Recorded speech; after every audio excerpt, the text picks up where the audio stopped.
You must have heard this so many times in the news. The government has announced this much amount of relief package under so-and-so scheme.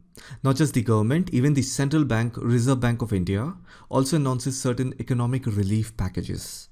So in this video, we are going to learn what exactly is the meaning of this term, relief package. And there is also an alternative term for this, stimulus package, which is quite often used by the Western countries. A relief package or a stimulus package is basically a government's tool to counterbalance a struggling economy. For example, let's say the Indian economy is heading towards a recession. So the government is going to announce a relief package of so and so amount to boost the economy and try to prevent or reverse a recession by boosting employment and spending. But it's not that simple. It is actually a tool of the government, and whenever there is a recession or an economic crisis, government uses this tool to counterbalance the losses. Whenever there is an economic crisis or a recession, there will be unemployment, price rise. You cannot expect much from the general public. Individuals' consumption decreases because there is less money in their hand. When consumer spending drops, companies generate less revenue. As a result, they lay off workers to cut costs. This is how unemployment increases. If you see, it all turns into a cycle. If unemployment increases, you will have less money in your hand and consumer spending drops. So this is the overall summary of the whole economy. In this cycle, there is a third player called the government. With the help of active government policy, the government can manage demand and supply in the economy by using incentives, by giving tax rebates or subsidies, etc. Always remember this point. If government wants to increase the demand or supply, it can encourage people by giving incentives like tax rebates, subsidy, etc. Similarly, if the government wants to discourage the people from doing something, then it will increase the tax rate or put a limit on its distribution. So basically what I'm trying to say is that governments frequently use the tax policies to encourage or discourage certain types of behavior. Now that you have understood the role of the government, that is exactly what the government does whenever it announces a relief package or a stimulus package during a recession or an economic crisis. The main idea is to pull a country out of recession or to prevent an economic slowdown. A relief package can either be in the form of monetary policy or fiscal policy. Let's first look at the monetary policy. The word monetary is related to money or currency. Monetary policy is actually planned by the central bank in close consultation with the government. This is where the RBI uses certain tools to manipulate the economy. One such tool is the interest rates. The RBI decides whether to cut the interest rates or not. If the interest rates are low, it encourages people to borrow more money from the bank, because interest rate means the cost of borrowing. If the interest rates are low, the cost of borrowing is reduced. Similarly, if the interest rates are high, it discourages people to borrow more money from the bank. When people borrow more money from the bank due to low interest rates, there will be more money in circulation. That means people will spend more because they have more money in their hands. If consumer spending increases, that is a sign of healthy economy. But you also have to look at the other side. If the interest rates are low, it is unattractive for many foreign investors. Suppose RBI cut interest rates. Foreign investors would not be attracted to the lower interest rates because they will not receive a better return on their investment. They could instead invest in their own local market.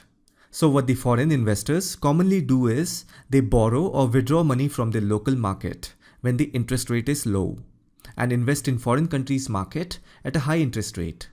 Let me explain it in easier manner. Suppose the interest rate in the United States is 3% and the interest rate in India is also 3%. But then the interest rate in India increases to 4%. For Indian people, it will discourage them from borrowing more money, right? But there are lots of people with money sitting in American banks who want to withdraw their money. Some may even borrow and then deposit in Indian bank where the interest rates are high. So far we saw that if the interest rates are low, it increases domestic consumer spending and stimulates the economy. But it also reduces foreign investment. Now there's also a third side. If interest rates are low, as we know, consumer spending increases. That means import will also increase. Import means our currency is going out. Similarly, when interest rates are high, consumer spending decreases. A country imports less and can focus on exporting more. When exports are increased, more money enters the economy encouraging spending, and stirring up the economy. So there are so many things that need to be thought parallelly. So anyhow, I hope you understood what monetary policy does and how it can impact when monetary policy is used as a relief package to counterbalance recession or an economic crisis. Apart from controlling the interest rates, the central bank has other tools that it uses to counterbalance recession or an economic crisis.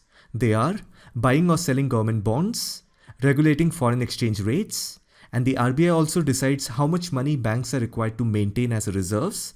It is controlled by adjusting the repo rate, reverse repo rate, cash reserve ratio, and statutory liquidity ratio. I'll explain all these individual terms in a different video. But I hope you understood the point as to what all tools the central bank, that is RBI, has in the name of monetary policy. And it uses these tools very diligently to counterbalance a recession or reverse an economic slowdown. The second type of relief package is in the form of fiscal policy. The meaning of the word fiscal is government revenue. And the government revenue is usually the tax money that it collects from the citizens. So fiscal policy refers to government spending and regulating tax policies to influence economic conditions like demand for goods and services, employment, inflation, and economic growth. Let me give you an example how the government can use fiscal policy to affect the economy. Currently, the economy is experiencing a recession due to lockdown. So what the government can do is, it can lower tax rates so that people can have more money in their hand and they can consume more, which will ultimately increase the demand and fuel economic growth.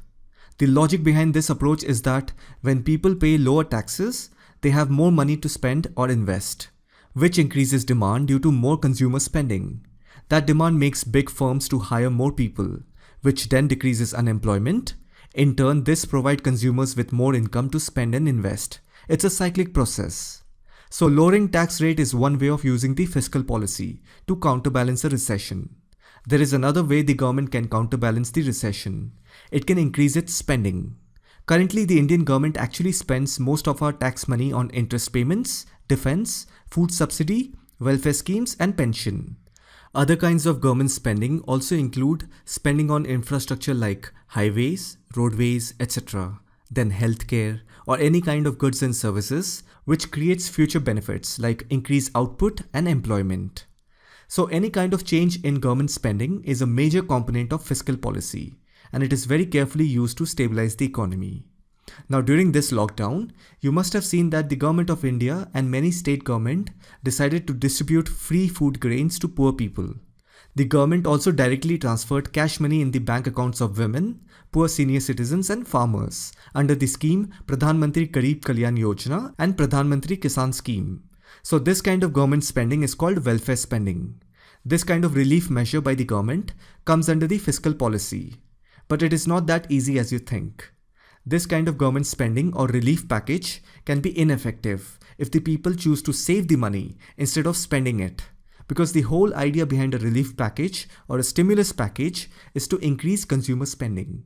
But if you don't spend it and keep the money with you, in that case, the relief package becomes ineffective. Another problem that comes with government spending is that, so moments back I told you that the Indian government actually spends most of our tax money on interest payments, defense, food subsidy, welfare schemes and pension. And now due to this lockdown, we are witnessing a recession. To counterbalance this recession, the Indian government has announced relief packages that fall under government welfare spending. I want you to understand this problem. Now the government has to give this relief package, that means there will be less money left with the government for supporting interest payments, defense, food subsidy and pension. The government has to carefully look at its spending. The relief package should not exceed a certain amount, otherwise the government will not have enough money for paying its national debt, salaries, pension, etc. The government can also request austerity measures such as reduce government employee wages, benefits. The government can also ask for donation. That is why the PM Cares Fund was created on 28th March. So all these steps are taken for financing the government spending. Otherwise, the government will have no other option to borrow money, which will increase the national debt. If the debt to GDP ratio of a country is high, the higher will be its risk of default. If the debt to GDP ratio is high, it is simply bad for any nation's economy because no one will lend you money or invest in your country. Have a look at this list of countries with high debt to GDP ratio. Japan has the highest debt to GDP ratio because Japan has attempted to use fiscal stimulus to jumpstart its economy over the last 2 decades. So always remember that the downside of fiscal stimulus is a higher debt to GDP ratio and the risk of consumers hoarding any cash given to them instead of spending the money. Government has to be very careful when giving such relief packages. I hope you have now understood the meaning of the term relief package, how and when does the government uses it, and what is the desired outcome that can be predicted and also its downside. I hope you found this video informative. Let me know your thoughts in the comment section. Thanks for watching and I'll see you in the next one.